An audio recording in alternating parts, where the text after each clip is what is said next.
গতকালকে গভীর রাত থেকে ম্যাডাম খুব ক্রিটিক্যাল কন্ডিশনে চলে গেছেন, ফাইট করছেন তিনি আমাদের মাঝে ফিরে আসার জন্য।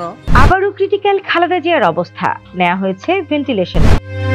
ফুসফুস ও হৃদযন্ত্রের গুরুতর সংক্রমণে সংকটাপন্ন অবস্থায় বিএনপি চেয়ারপারসন ও সাবেক প্রধানমন্ত্রী খালেদা জিয়াকে রাজধানীর এভারকেয়ার হাসপাতালে ভেন্টিলেশন সাপোর্টে নেওয়া হয়েছে।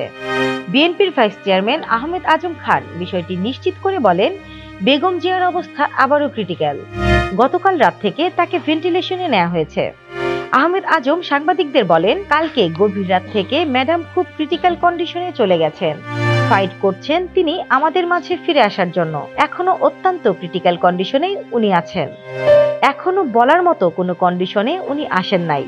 বলা যায় উনি খুব ডিপ কন্ডিশনে। আমি ঠিক ডিপ কন্ডিশনের ব্যাখ্যাটা আপনাদের কাছে দিতে চাই না, এটুকুই বলতে চাই উনি খুব ডিপ কন্ডিশনে আছেন। এটাকে আপনারা ভেন্টিলেশনও বলতে পারেন বা খুব ক্রিটিক্যাল কন্ডিশনও বলতে পারেন। এদিকে বিএনপির মিডিয়া সেল থেকে দেয়া এক বিবৃতিতে বলা হয়, খালেদা জিয়ার চিকিৎসা সংক্রান্ত যে কোনো তথ্য গণমাধ্যমে উপস্থাপন করবেন বিএনপির জাতীয় স্থায়ী কমিটির সদস্য ডাক্তার AZM জাহিদ হোসেন।